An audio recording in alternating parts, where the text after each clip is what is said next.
Okay. All right. Hello and welcome to the Coaches Breakthrough. Breakthrough for coaches. Breakthrough for coaches. It should be the breakthrough room. I'm Jessica Riverson. My company is Permission to Charge. We have Monica Palayo, shadow work expert, and we have Lisa Danforth, who is our guest expert today. So we're talking about the cost of self-doubt when it comes to building your business. And we're going to go over, well, Lisa's going to tell us some of the shifts that we can make to change that. So where do we want to start, Monica? Well, first of all, welcome, Lisa. I've heard great things about you. And when I heard about the topic, I was really excited because how many times in our business we don't pay attention to those small little things that we get busy with, what we think are the big things, and those little ones are the ones that are kind of holding us back. So so I was really excited when I heard the thing about self-doubt, because it's the little things that we have, that little self-doubt that we don't pay too much attention to is the one that makes the biggest impact. So we're so happy to have you here. And I love the view you have. Isn't that gorgeous back there? Love it. Yeah, love it. So thank you for being here with us. Oh, good. Well, thank you. I'm so excited. I'm hoping to eventually meet Jessica next month, actually in person. So really excited about that. Yeah, I hope. I think we can make it work. Good. And Monica, I love that intro, because it is, we do get so stuck on, these big things that are going on. But what happens is that self-doubt and that mind chatter becomes so repetitive and so consistent that it kind of just becomes a part of who we are. So we don't even notice it. So my key thing with that is just sort of labeling and noticing as things pop up, which I'm sure we'll be discussing as we move along today. Yeah, and we call it when you're kind of mildly miserable, right? Like you're almost used to it. So this is awesome that we have this conversation. I was just noticing how dark I look. Look, I'm in Cancun. I've been like tanning. Like I look like I don't know. You look gorgeous. Yeah. I just kind of wanted to make that. I am not here in Vermont, but.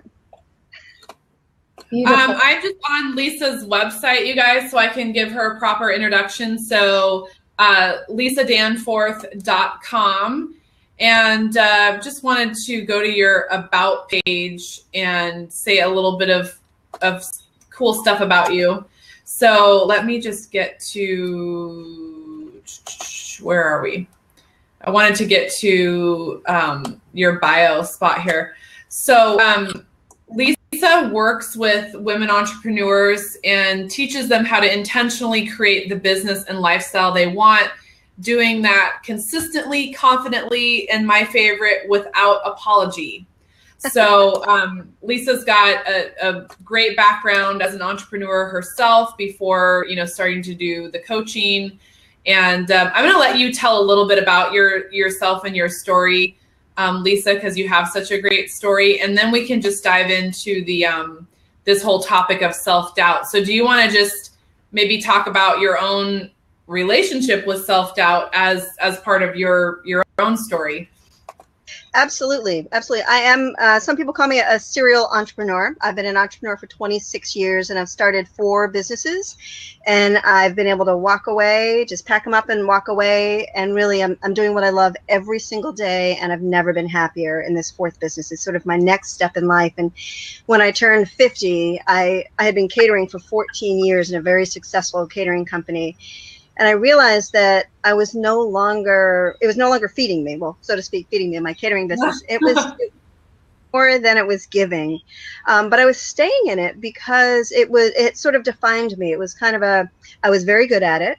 That's what I was known for. And I knew I was going to get a load of crap really for moving away from it, which I did. It was like, people were like, what are you doing? What are you thinking? You've got a great business. But when you have crystal clarity, because I'm a mindset and clarity coach, when you have clarity, you've got the ability to see exactly what it is that you want.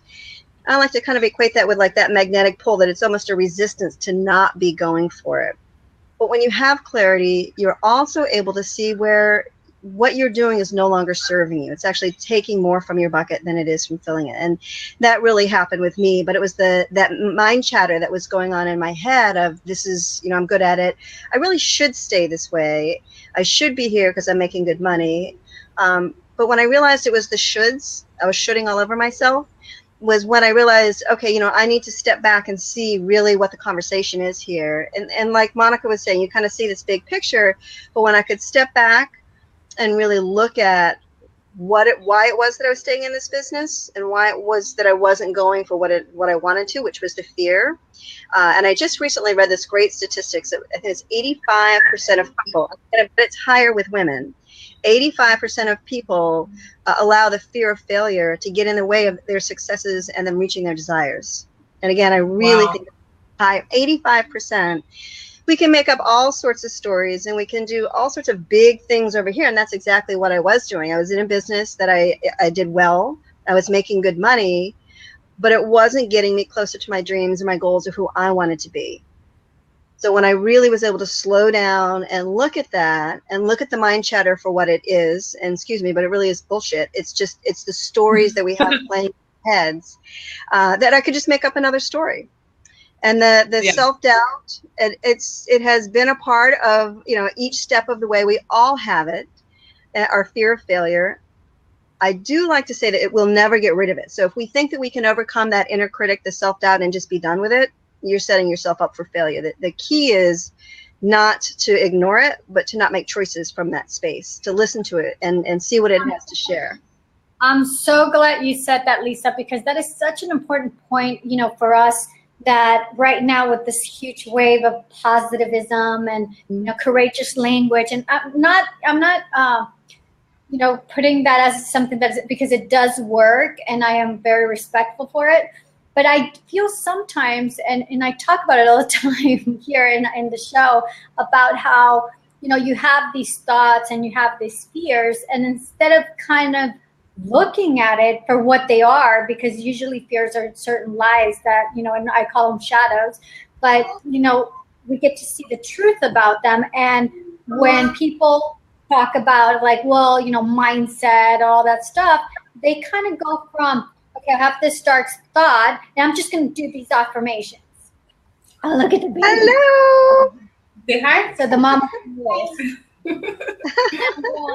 And so we go from this, this fearful space to jumping into these affirmations and things are going to go great and whatever. And I think that's kind of where it becomes like a bigger self-doubt, because now your mind is going well, that's not true, even though you're saying these affirmations. And then people feel like the affirmations or whatever it is that they're reading is not working. But it's not that it's not working. It's that they are skipping a step. Isn't that true, Lisa? That's kind of what you said right now. That absolutely.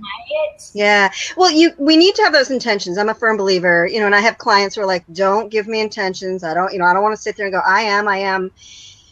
But it's not necessarily just the intentions. You have to have action with the intentions. And what the self-doubt does is it doesn't allow you to take those actions. It may allow you to take a little step closer, but it doesn't allow you to do those things that will truly bring you fully closer to your dreams, your goals of who you want to be, who the woman is. Or as I like to say, it doesn't get you closer to the life that you want as a business owner. And that's for your business and for personal as well. So the self-doubt gets us caught up. We do these intentions and we think that, okay, I'm saying my intentions, but it's not happening. You have to have action with intention. And with action, you need to look at your fear. You need to say, yes, I am fearful of this, and do it anyway. It doesn't mean that you need to go from 0 to 100. It means you're going to start taking a closer step, move beyond your boundaries. I like to think of the inner critic. Self-doubt really is the voice of the inner critic. I like to think of your inner critic as your guard at the edge of your comfort zone. Yeah. When you stay within your comfort zone, you don't get a lot of that negative mind chatter that goes on, that keeps you kind of sort of, like I say, tangled up and bogged down, like you can't quite move, and you get busy over here, you've got perfectionism. But when you are starting to play a bigger game, and starting to really push your boundaries, that's when the inner critic is going to start, the self-doubt chatter is just going to really start kicking in. So when you notice it, say kudos to yourself. Give yourself some compassion. We beat up on ourselves so much and don't allow ourselves the love and compassion that we would give to any one of our friends or family. You know, how can you expect to be a perfect businesswoman or whatever it is that you want to do if you haven't done it before? You need to be able to fail forward. If something's worth doing, it's worth doing badly until you get it right. Oh, that's to be able. Yeah, isn't it? Well, that goes with like, okay, so we're talking about building a coaching business, and like a lot of times we get in, I mean, you know this, Lisa, we get into it and it's like we just want to coach, right? We didn't really sign up to be internet marketers and, you know, online, offline marketing. It's like, we're like, wait, we didn't sign up for all that stuff. I just want to coach people and I just want to help people. But I like what you said. If it's worth doing, it's worth failing forward until you get it right. Like the first time I ever did Blab, and even today I had an issue. You know, this is like the first time you do something, it's going to be clunky. It's going to be difficult. But why are you doing it? Well, we want to reach people. We want to help people. And so there's if you guys have read Barbara Stanny's books, Overcoming or Secrets of the Six-Figure Earners, when she interviewed all those six-figure earning women, what she kind of summarized was that what made them all successful is that they felt the fear and they did it anyway. So like if you're feeling fear, kudos, right? That means you're actually taking action. If you're not feeling fear, you're probably not doing anything that's outside of your comfort zone at all, which means you're probably not going to see results. And it's not like we want to feel fear constantly because that's really uncomfortable, but it's like if you're never feeling fear, what are you really doing? Right, exactly. And then when you do it anyway, how you said it, Jessica, you feel the fear, you do it anyway. You recognize certain things that that really won't give you fear. And the next time you're like, I don't know what was that fear. So it shows you when you take action, it really shows you the truth of what you feared. And then you're able to come back with much more power. And that's kind of where you don't feel it, but you get to notice it. And that's such a big deal for me, the looking at the shadow or looking at the fear and going, I'm going to do it anyway. But while I go, I will pay attention to you and see the truth about it. Right. So I think that whole thing about taking action, because sometimes, I don't know if this happens to you guys, that you're like, oh my God, I need to do this and this and this and this and this. And I'm like, oh, but I'm not prepared for this.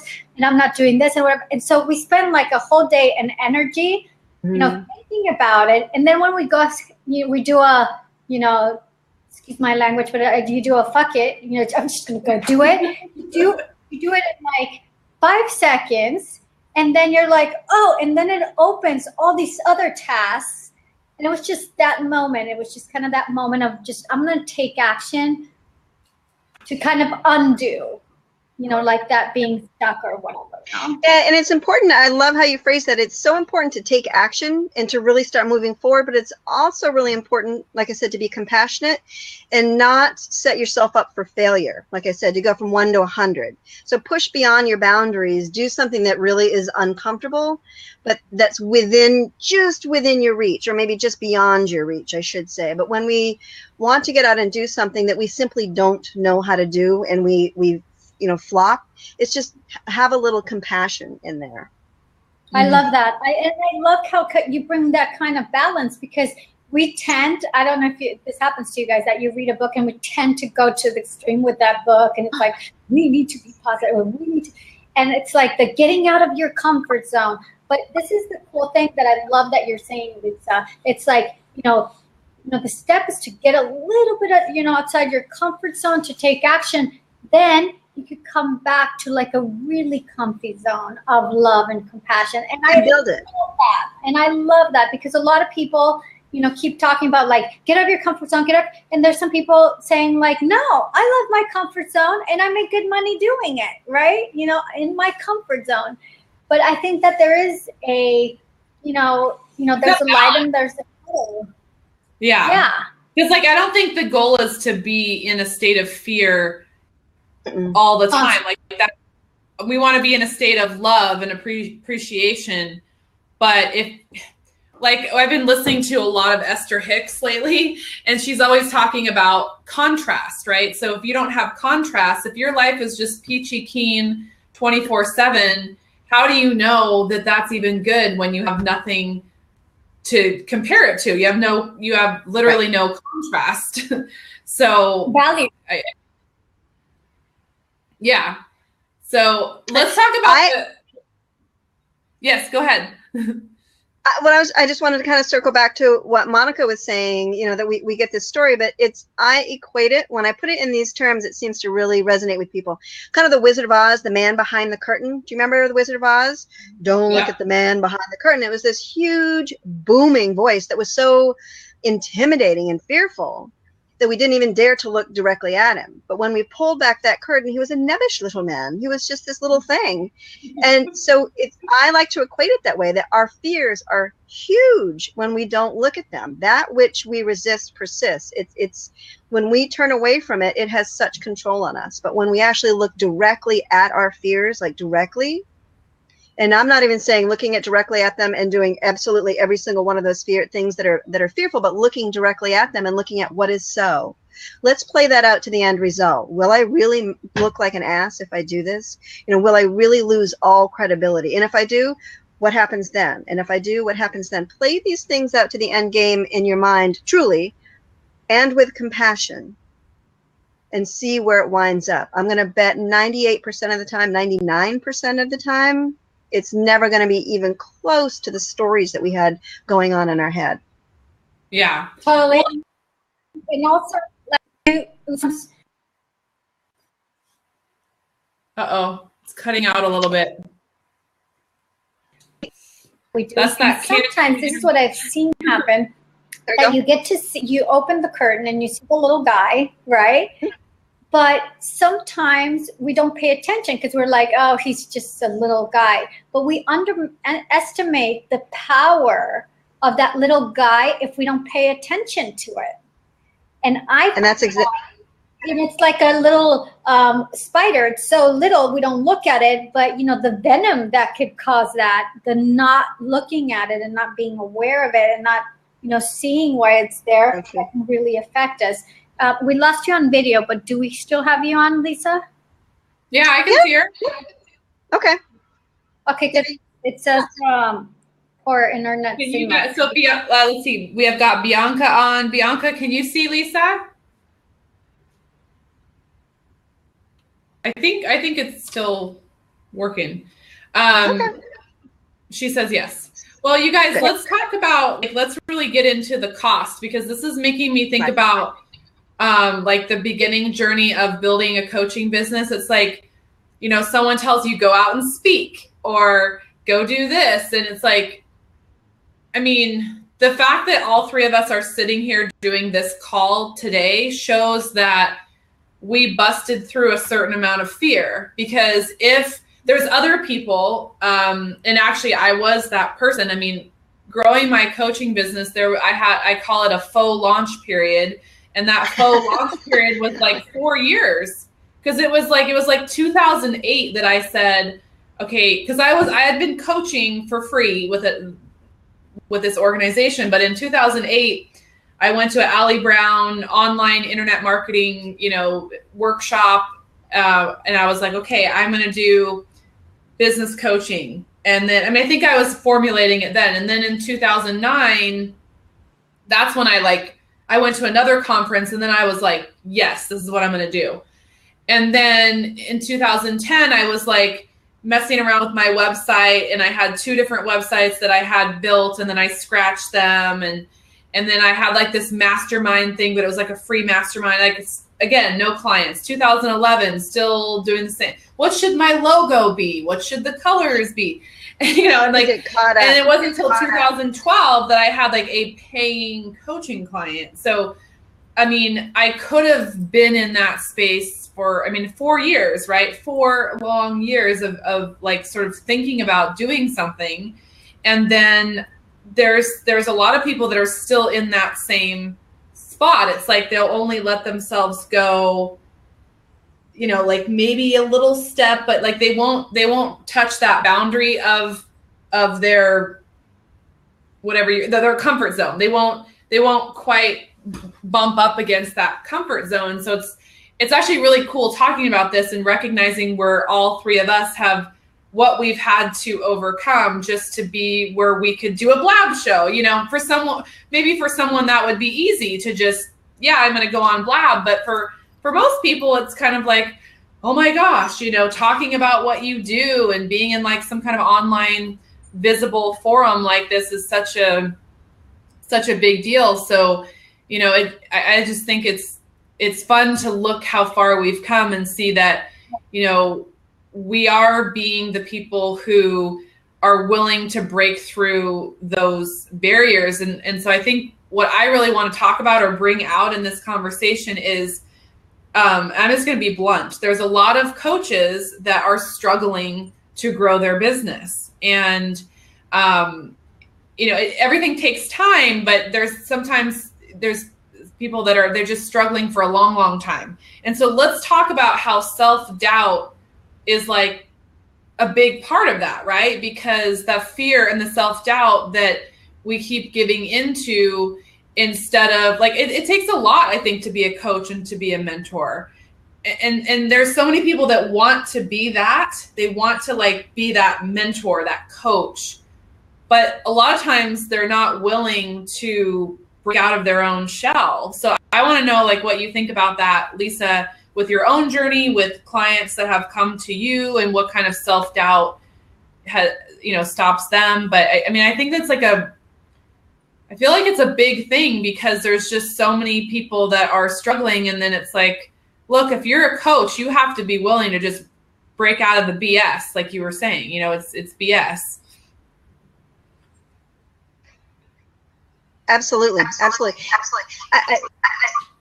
I've got a big echo going on here. Can you guys hear that? Heard it, yeah. No. Do you hear the echo? Not anymore. Okay. Good. I'm glad it's gone. I totally agree with you with everything that you said, and that being a coach and putting yourself out there, it is a little difficult, but what's difficult, being the coach isn't necessarily the difficult part. Doing what you love but your clients are not going to beat a path to your door. The difficult part is putting yourself out there, and that's what you and I have been working on as my coach, about getting myself out there. And I remember you saying to me, if I had known 4 years ago that I needed to do video, that I needed to get out and be seen, you would have been so much further ahead than you were at that point. Yeah. That's the key piece, and that's what we're talking about today. Is, you know, the cost of self-doubt in our business is enormous. And I'd like to say that it's not only, you know, the cost isn't just financial, it's emotional as well. Because when we aren't living up to our true potential, when we know that we're not, we are showing up and we're agitated in some way. We're frustrated because we know that we're not being authentically ourselves, because we're keeping ourselves back here. We're only putting 50% of ourselves, you know, on display. So then we start kind of beating ourselves up. So then our relationship with ourselves is undermined. And then when we show up with our partners, our spouses, our kids, our community, whatever it is, you know, we're not fully present, and we might be agitated. We might be frustrated and angry.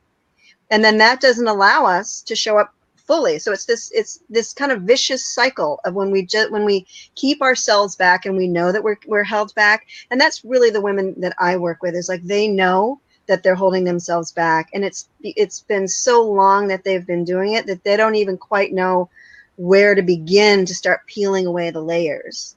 Mm-hmm. So that's the big part for the women that I work with. It really is the courage to stop and look at where the self-doubt is popping up, what the repetitive story is, where it originated from. Not necessarily, I'm not talking therapy whatsoever, but whose voice is that?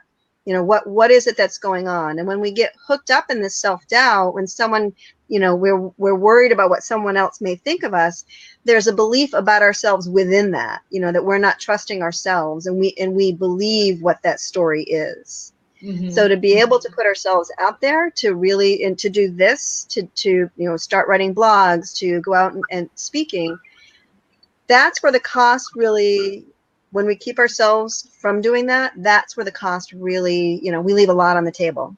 And like I said, financially and emotionally. So really get curious, right? It's like, there's curiosity. Curious of like, so where is this coming from? Or like, what is it? Is this like, what's her name? Katie. What's her name? Byron Katie. Yeah. Oh, Byron Katie. Yes. Her whole thing is about like, is this true? Right. Is that so? Yes. Is it true? So like, that is kind of an entrance to get curious, and the self-doubt is a part, I think, that we haven't gotten curious really. Right. You'll find that when your inner critic, when your saboteur, that self-doubt is popping up, it's very binary. It's very black and white. There's no curiosity in there whatsoever. It's just, you know what? You're going to embarrass yourself. You're going to lose all credibility. They're going to think you're an idiot. You don't know what you're talking about. Everyone else has already gone over this before. What do you have to share? All of those things are very binary, very black and white. It's just you can't do it. When you inject a little bit of curiosity, that's when you can bring in what I call your inner mentor, your sage. There's many other names for it. But when you can bring in a little piece of, well, what is so? What would I need to do in order to make this happen, as opposed to, I just can't do it. Right. Or go ahead.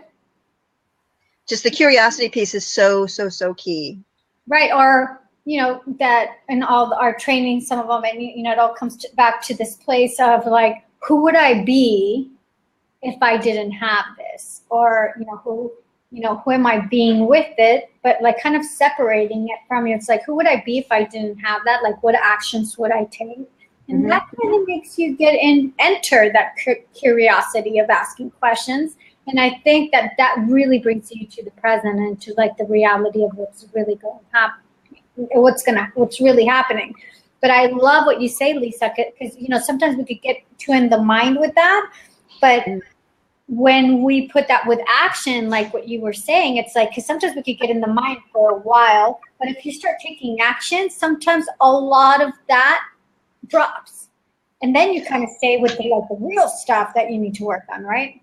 Right. Just even those first few steps that you're seeing.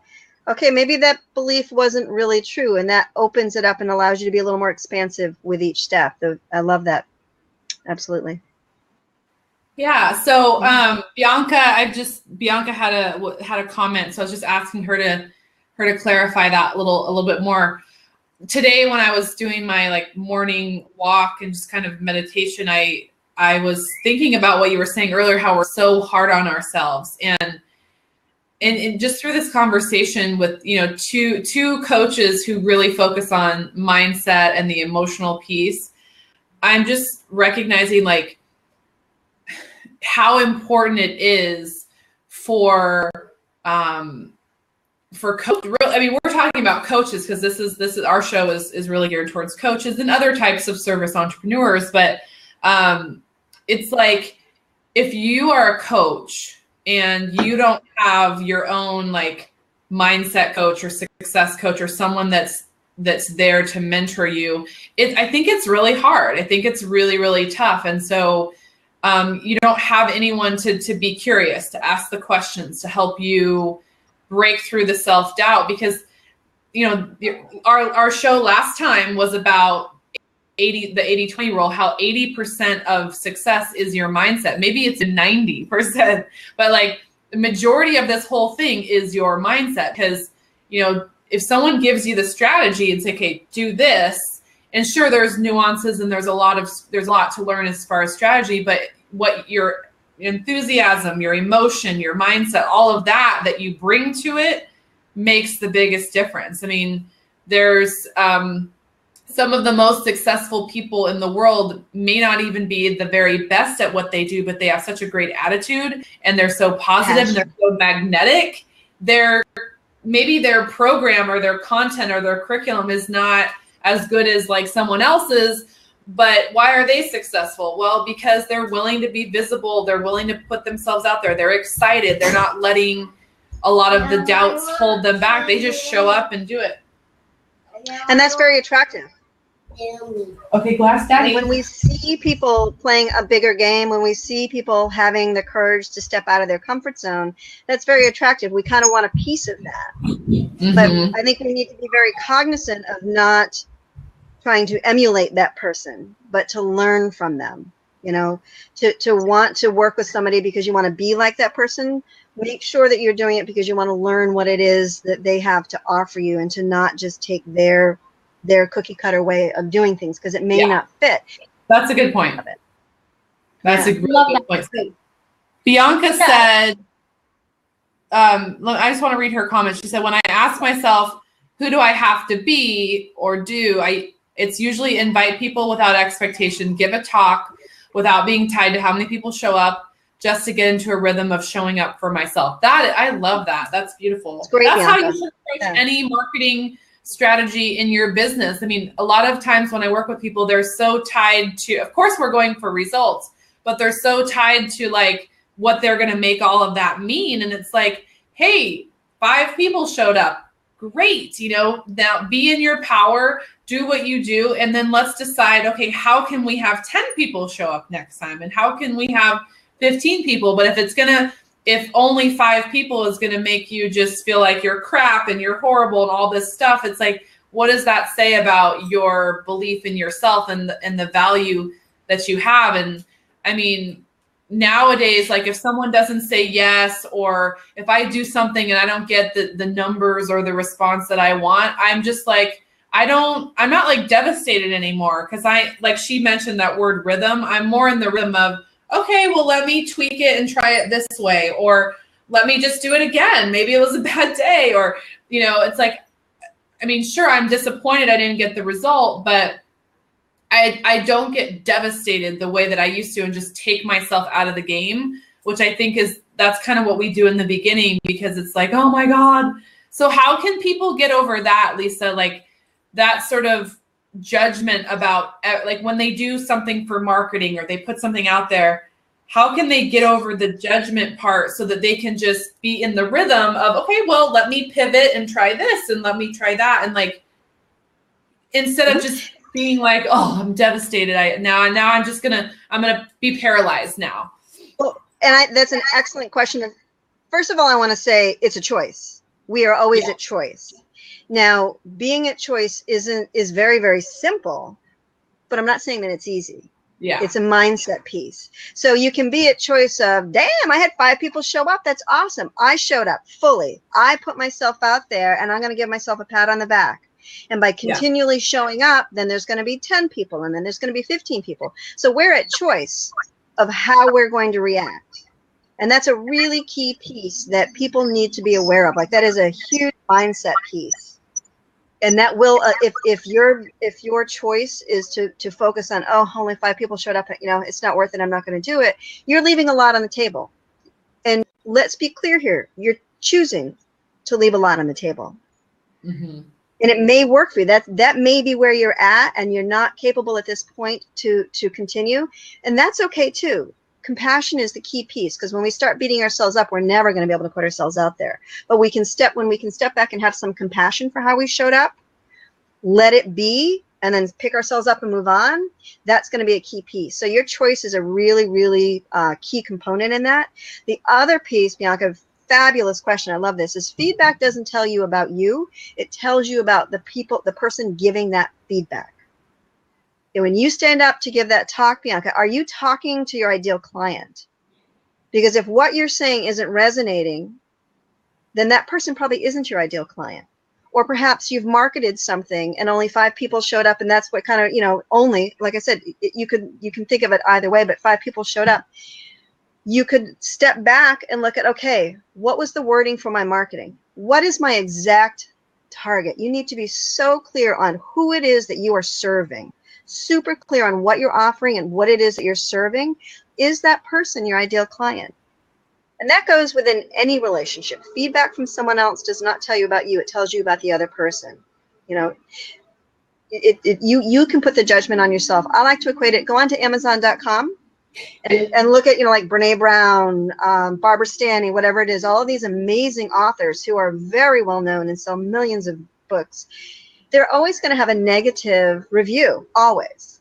That person is not a part of that target market, and it doesn't mean that that book is crap because that person doesn't like it. It just means that they were not in alignment with that, what that person needed. And that's okay. Great. We know that now. So if you show up and there's 5 people, but you wanted to have 25, is it your audience? And then if it is your ideal audience, then you get to choose how you're going to receive and use that feedback if it's in fact your ideal client. You get to also see if I really missed the mark, and I'm marketing to women entrepreneurs, and it was a bunch of male engineers. Not my target market. Just those simple things to step back. And when you can shine the light, when you take the light off from you and you put it on to the other person, are they my ideal client? What is it that they're asking for? Is it something that I offer? Is it a part of the package? Can I create something? You get to choose what pieces of this feedback that you're going to take and utilize. And when you don't, and when you just take that feedback, again, the cost of self-doubt, it gets you questioning whether you're actually doing what it is that you should be doing, whether you're knowledgeable enough, where you've got the capacity. That self-doubt starts having you step away from the table. And I think that is so beautiful what you just said. And I think I really want to get back into that, what you just said about how sometimes we kind of value ourselves, from like how many people or how many likes or whatever. But you said something so beautiful about just shining the light, instead of like the light being on us.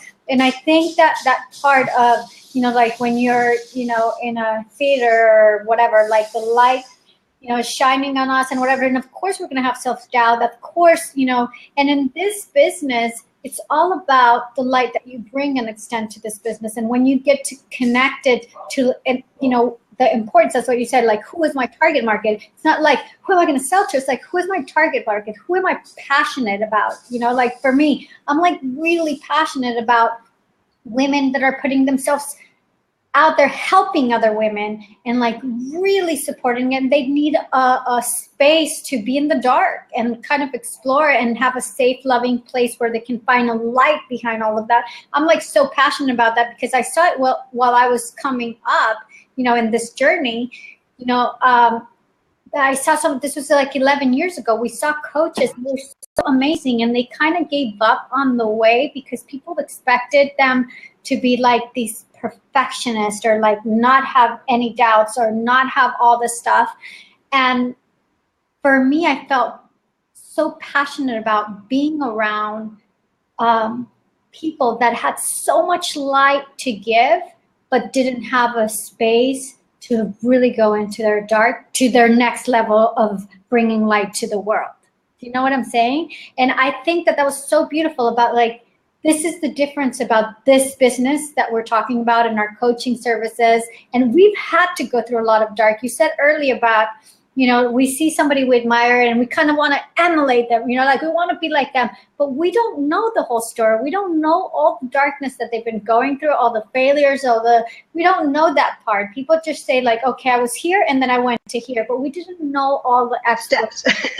Well, and like the stumbles. A lot of self-doubt in coaches. I think the reality is that they're dealing with a lot of negative emotions because the nature of being a coach is that you're heart-centered, you want to help people, and you're just a total giver. That's the nature of most coaches, and that doesn't always lend itself to having good boundaries, to wanting to shine light yourself and be like, hey, look at me, I'm this awesome coach. Like usually that doesn't go together. So what happens is the self-esteem tanks. Because, oh my God, I'm bad at marketing. I'm bad at technology. I can't do this. I can't do that. And you start to feel, really bad. Your self-esteem goes way down because you're suddenly having to do all these things that maybe aren't in your zone of genius in order to grow the business. And I think that's, I really feel for every coach that's no matter where they're at on the journey starting out, maybe they've been doing it for a few years, but I mean, maybe this conversation is the start of addressing that or changing that because the mindset stuff that we have to go through is huge. And there was something else I just wanted to share. I came up with this thing while you were talking, Lisa. So self-doubt, that's kind of our default, right? Like we get into self-doubt and then we get paralyzed and whatever. what I've been really teaching my academy members is to do diagnosis. So for example, I'm helping them create a webinar. Oh my gosh, nobody signed up for my webinar. Oh my gosh, I did my webinar and then nobody booked a consult with me or a discovery session. And it's like, and then it's like, then they never want to do a webinar ever again. And I'm like, hello, like, the steps they took are huge. I mean, that's like, wow. Right. And first it's like, webinar? you just did your first one. And, one thing is to help people see the bigger picture that they can't quite see yet. They're at the very beginning stage of putting together a funnel that will work. And so what I'm teaching them is to go into diagnosis mode and go, okay, was it your registration page? That just didn't, it didn't convert. People weren't clicking and registering. Was it the copy there? If it wasn't that, no, 50%, 50% conversion. A lot of people were, converting. Okay, so we know that the webinar is good. The title is good. Now, how many people showed up for your webinar? Well, hardly anyone showed up live. Well, did you send lots of email reminders? Oh, well, I didn't do that. Okay, well, next time send more reminders. Well, people started dropping off in the middle of my webinar. Okay, well, was it engaging? Right. Was it compelling? Or, well, people stayed to the end, but they didn't book a call with me. Okay, well, so they liked your content, but your pitch, when you made your offer, that offer wasn't compelling. And so I'm teaching them to go into diagnosis mode, because then you can just go, okay, what worked, what didn't work, and you can keep your emotion out of it and stop judging yourself. But so maybe we can coin a new phrase or some kind of, way for people to remind themselves, if you're feeling self-doubt, instead of feeling doubt, you need to go into diagnosis mode and go, okay, what's the truth? Like you said, what's really going on?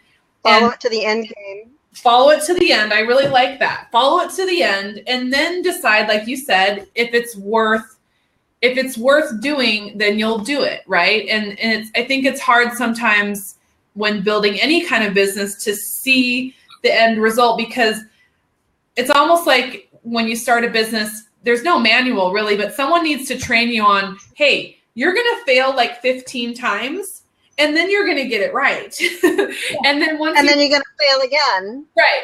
And then you're going to fail right. some more, but then you're going to get it right again. And eventually a lot of things will be going right, but you're always going to be having some failures, because if you want to keep growing, that means you have to keep having failures. And so it's kind of a mindset shift, that maybe the self-doubt is a sign.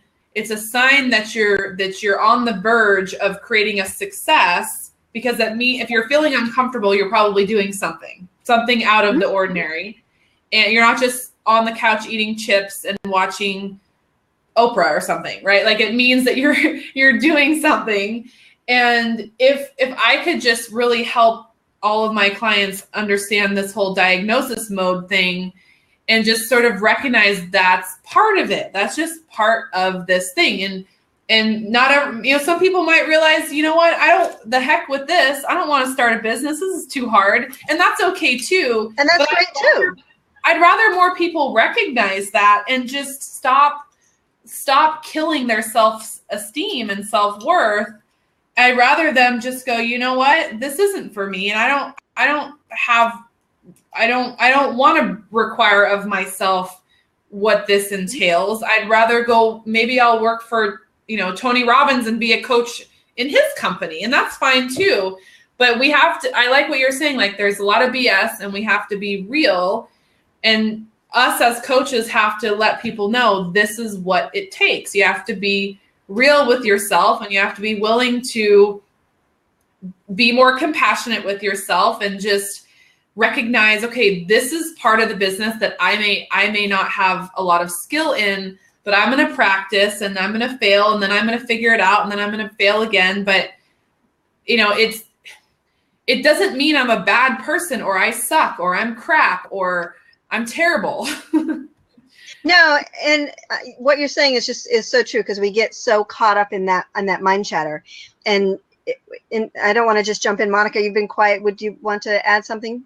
No, before it's so aligned in the curiosity, going back to that curiosity, what Jessica was saying in her diagnosis. And the diagnosis, what really is for me, is to getting to know your ideal clients that you talk, Lisa. So because important. sometimes in this industry, even though we have different ways of coaching and we have our like different types of brilliance, we compare ourselves to other people. You both can be business coaches, but you can have completely different target market. And in this diagnosis that that Jessica was talking about is about getting curious about kind of falling in love and finding your people. But you know, it's kind of like right now, like I'm going to put this example. I was just seeing, you know, they were putting some hands up, you know, or lights or whatever, and you know, Jessica has 44, you have 38, and I have 15, right? And it's, I could go into the, well, I suck, Jessica, you know, saying more things or whatever, you know, and that's kind of like the microcosm of the macrocosm. Oh, thanks for those likes that you're sending me. I know. I immediately am like, I want to give her some more. Let's go. Okay, here we go. So, but you know what I'm saying? Like, you can go into that place, but we do that all the time. Sometimes we're not even conscious about it because you're thinking, okay, this is a mindset coach, or this is a business coach, this is a shadow coach, and they're doing so well. There's something that I'm not doing right. But I think in this diagnosis that Jessica talks about, and you, Lisa, about taking action and being curious and putting the light out there, I think it all gets together into really doing the work, which is the mindset or whatever the work of like, where is my client that absolutely needs my work, my words, my accent, my, you know, like everything, you know, like, where can I find this? And when you fall in love with that, it doesn't really matter how many likes or whatever, but you stopped comparing yourself and judging yourself, but now you become the leader. And I think there's a distinction into like when we're doubting ourselves, that means we're not really connecting to the leader within us and our service. So I think that it's beautiful how you guys put it like all together to this one place of curiosity of who are we really serving and who really needs us. And well, your higher self doesn't have self-doubt. Like your higher self is not self-doubt. You know, that's not your true real self. Like when you're in alignment, I think you could have fear, right? But like the whole self-doubt thing, I think that does speak to you're not aligning with your truth, because we're not designed to live in self-doubt, I don't think. No, but there are we have many different pieces of us. There are many different components. So we are different women when we show up for our clients, when we show up for a blab, when we show up for our partner, when we show up for our kids, when we show up at the schools, whatever it is. We have many different pieces of us. So we have a saboteur, we have a sage, we have the inner mentor, we've got the fun girl, we have the teacher, we have all of these different pieces. And it boils down to a choice. Who are you going to allow in? What is your story? Get super clear on who you want to be and what you need to let go of to step into and be this person. Yeah, I like that. You know, that you can choose, like I said, if you can step back and look at how we are different in different areas, means that we have different sort of personalities within us. We get to choose which one is going to support us in being the woman that we want and creating the life that we want as a business owner. So that is super, super important. And I want to kind of circle back around to what Monica was saying, that the whole clarity piece. If we can be kick-ass coaches, but if our message isn't refined, there's going to be hundreds of people that are going to be standing up there when we're talking, where their heads nodding, going, yeah, yeah. But we haven't hooked into their pain point. We haven't connected truly to one-on-one. My God, she knows exactly what I'm talking about. We can offer so much wonderful information, but if it's not refined down to our ideal client, we're casting a very large net and we're missing. So when we actually get super refined and get that clarity piece, that's the key piece that I work on, mindset and clarity. Exactly. Define it, label it, put it down on paper, and then what, and then what, and then what. Get super clear on what it is that you want. And I know we've only got a couple more minutes. If I can just kind of also circle back around to, we were talking about wanting to be that really great coach, wanting to be this. We take so much shit on. Pardon me, got a little potty mouth there. We take so much stuff on and we own it. Like we're egoic about it.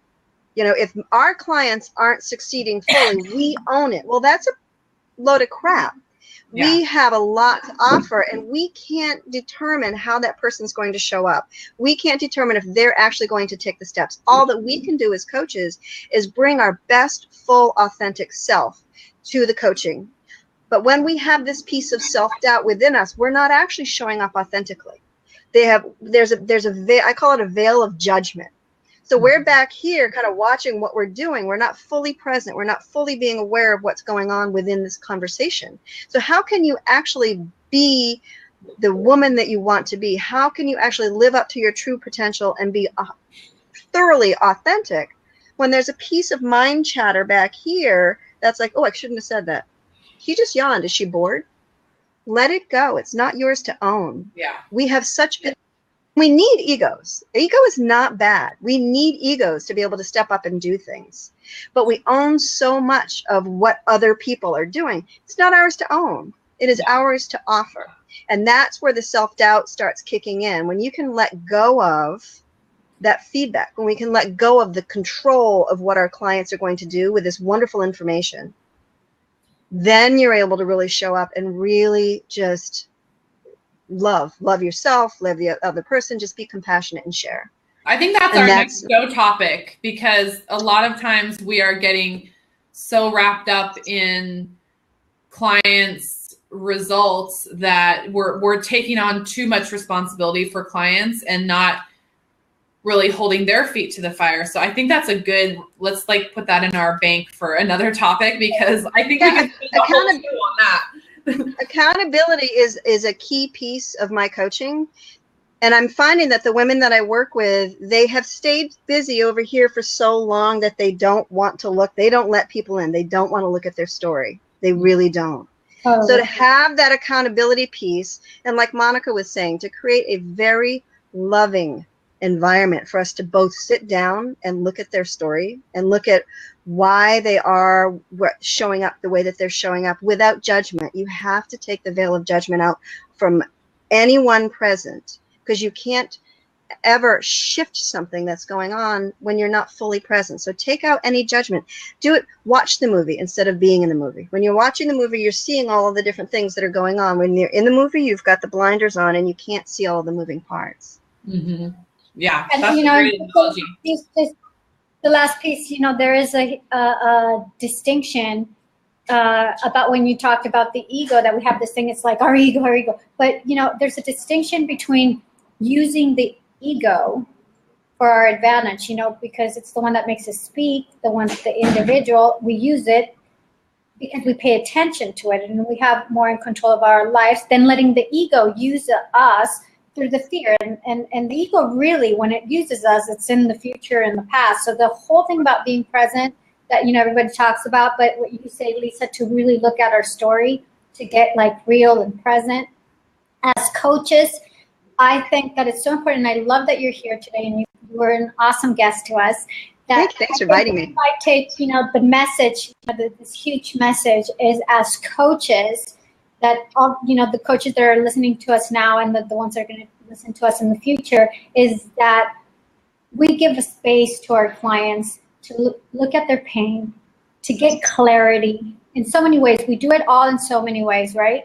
But in order for that to happen, we need to look at our own pain so we can fully understand and integrity our client, and we know how to get them out the way we've been getting out constantly. So it is a work of integrity. I think it is a work of love and passion, but we think we're doing it for them. We're really doing it for ourselves and extending, and I think we are here to kind of receive the love and extend the love. And when we get in fear and self-doubt, we block that, and that's why we're so in pain, and that's why because we haven't owned again that power that we're constantly receiving to give.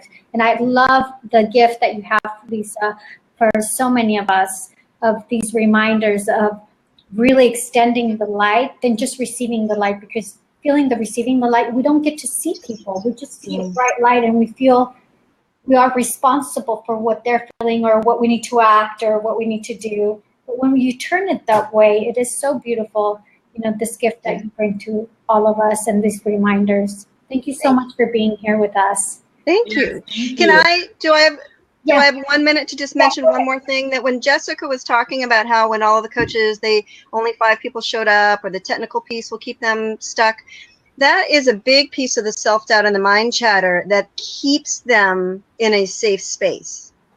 Only 5 people showed up, I'm not going to do it again. I really suck at this, I'm really not going to do it. It keep that self-doubt, and it plays into exactly what we're talking about. The cost of self-doubt is enormous. So what it does is it allows us to stay within our comfort zone. You know what? I'm just not good at it. You know what? Only 5 people showed up. Webinars aren't worth it. It's the mind chatter that goes on within us that says, it's okay, you don't have to do it. That keeps us safely within our comfort zone. So when you see yourself, when anyone that's listening, when you see yourself just sort of going, that doesn't work, or I'm not good at it, stop for a moment and get curious. Ask questions. Okay, so what could I do to change this? What needs to be revised? Okay, great. You know what? I take whatever information that you've received from these webinars, whatever pieces where you're seeing that fell down, and be like, that's cool. Now I know. Mm-hmm. That's a positive. Was it Edison who said that he doesn't feel that he failed several thousand times? He just got one step closer each time to his discovery. That's how we need to approach what our dreams and our goals are, by that perspective. I agree. Right, and I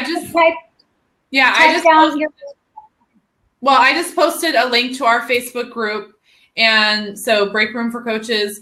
And I would love, Lisa, for you to let people know how they can contact you, how they can work with you. And so tell us how that works. Thanks, Jessica. You can just go to my website, which is lisa-danforth.com, or shoot me an email. Gorgeous new website. Thank you. I'm so excited. I just launched, which is, 2 weeks ago, and I'm totally thrilled by it. Thank you. So it's just lisa-danforth.com, or they can shoot me an email at lisa@lisa-danforth.com. Would be more than happy to kind of, set up a complimentary clarity consultation and just see what it is that they're, where they want to be, what's that mind chatter that's getting in their way, and see what it would be like to kind of investigate that. Awesome. And then I see on your website you have your Stop Playing Small free guide, and that looks awesome. So I love, it's always about like stop playing small, how to play a bigger game. And what are they going to get in that guide? Do you want to tell us about what's in that guide? Sure. It's actually a sheet that you download. It's one sheet, and it's got 6 different tips on gaining clarity around exactly what it is you want. What are the stories that are getting in your way? Just little steps that you can do to really start moving forward. And then what I do is I'll send 6 follow-up emails with additional tips and tools, and then some journaling and some assignments. So you can really take the information and start implementing it into your day, into your life, into your business with each step of the way. And it's super useful. Awesome. So, well, you guys go to lisa-danforth.com, download her Stop Playing Small guide. There's a way for you to have a complimentary discovery session or clarity call with her. And we know clarity is, I was going to say king, but clarity is queen. So it's literally like the first step of anything is getting that clarity. So thank you so much for being here. You were an amazing guest. And thank you. Thanks so much for having me. I'm so honored. Yeah, you did an amazing job. So we'll be back on August 22nd. Is that right? No. Yes. There's 5 Mondays in August. Yes. So it's the 4th. So it's Monday the 22nd. Yeah. Okay. So we'll be back Monday the 22nd.